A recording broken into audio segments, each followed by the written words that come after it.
एक मुलाकात ऐसी शख्सियतों के साथ जिन्होंने दिया है अपने जीवन को एक नया मुकाम। रूबरू कराएंगे ऐसी कुछ हस्तियों के साथ एक खास शख्सियत के साथ मुलाकात जयदेव पटेल के साथ नंबर 1 इंडिया न्यूज पर। नमस्कार व्यूअर्स, मैं जयदेव पटेल और आप देख रहे हैं नंबर 1 इंडिया न्यूज। आपका एक बार फिर स्वागत है एक खास शख्सियत के साथ मुलाकात प्रोग्राम में। आज हम बात करेंगे लोकसभा चुनाव 2024 के नतीजों के बाद अब देश में गठबंधन की सरकार बनने जा रही है। ऐसे में गठबंधन की सरकार नरेंद्र मोदी के लिए कितना कुछ चुनौतीपूर्ण होगा, क्योंकि बदलते समीकरण को देखते हुए, और इसी के साथ साथ इंडिया गठबंधन का अच्छा प्रदर्शन देश के स्वस्थ लोकतंत्र के लिए कितना जरूरी था। इन दामों पर बात करने के लिए हमारे साथ खास मेहमान है राजनीतिक विश्लेषक और साथ ही मौलाना आजाद नेशनल उर्दू यूनिवर्सिटी के पूर्व चांसलर मौलाना फिरोज बख्त अहमद। फिरोज बख्त अहमद, आपका बहुत स्वागत है आज हमारे प्रोग्राम में।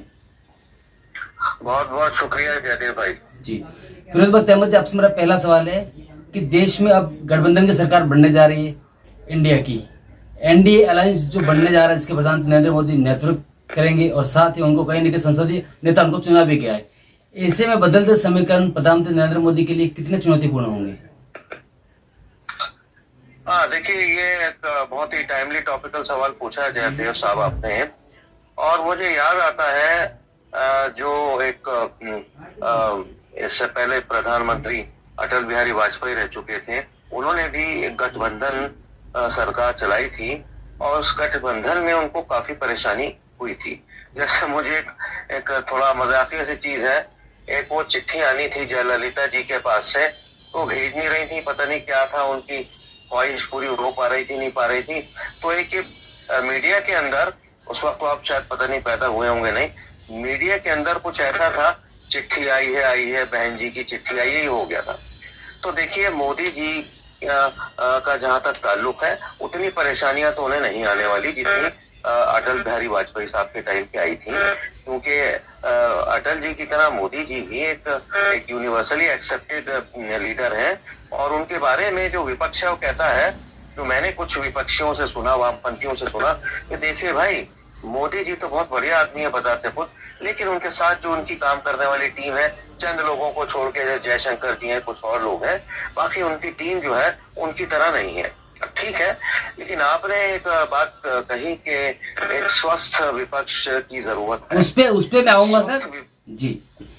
फिरोज बख्त अहमद जी, लोकसभा चुनाव 2024 में इंडिया गठबंधन का जिस तरह का प्रदर्शन रहा और जितनी सीटें उनको मिली, ये कहीं न कहीं स्वस्थ लोकतंत्र के लिए कितना जरूरी था, ऐसा आपको लगता है? इंडिया, देखिए, मैं एक बात मान के चलता हूँ, चाहे वो बात हिंदुस्तान की हो या विदेश में किसी और देश की हो, कि कोई भी सरकार रूल कर रही है तो एक मजबूत विपक्ष होना चाहिए। एक ऐसा विपक्ष हो कि जिससे जो भी सरकार रूल कर रही है वो थोड़ा सा कंट्रोल में चलती रहे, ठीक है, आउट ऑफ द वे ना जाए। सही है। तो अब ये जो गठबंधन आया है, ये गठबंधन एक स्वस्थ लग रहा है और इसको स्वस्थ तरीके से चलना चाहिए। एक इसमें मैं समझता हूँ कि प्लस पॉइंट जो इंडिया गठबंधन के लिए हो गया वो ये है कि 20-25 साल से जो फेल हो रहे थे राहुल गांधी, वो पास हो गए हैं, इस वर्ष पास हो गए हैं।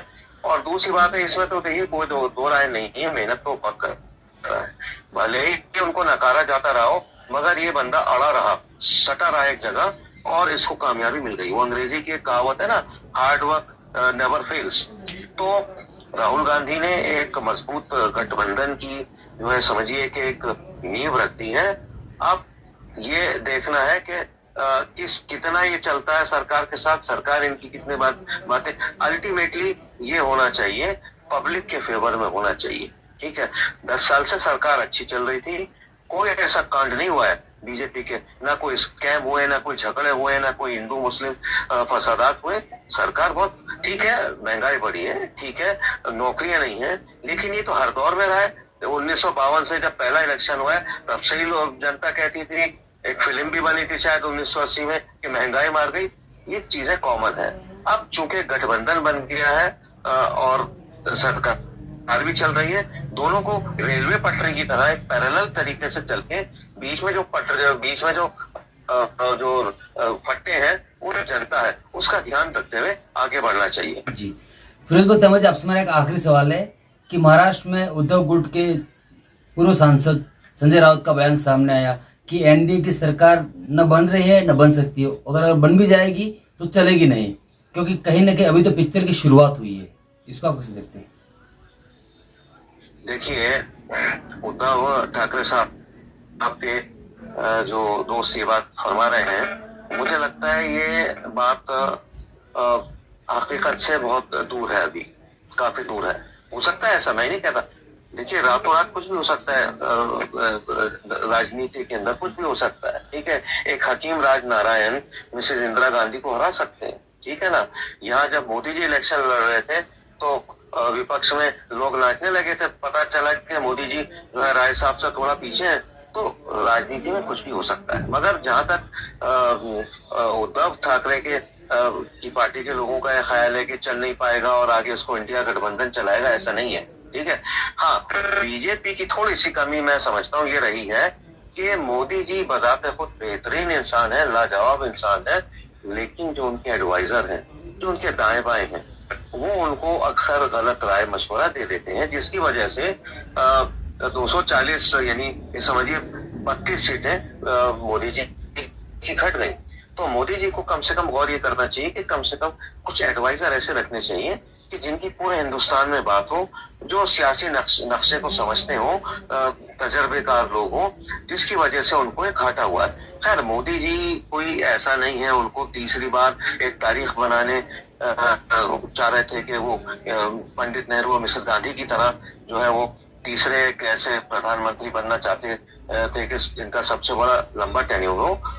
मोदी जी एक ऐसे आदमी है कि वो अपना झोला उनके तैयार रहता है, ना उनका कोई खानदान है, ना उनको अपने 1000 पोस्टों का इंतजाम करना है, ठीक है। वो तो जनता का भला चाहते हैं, वो चाहते हैं हिंदुस्तान जगत गुरु बन जाए, ये उनके खासुल खास उनके जहन में है।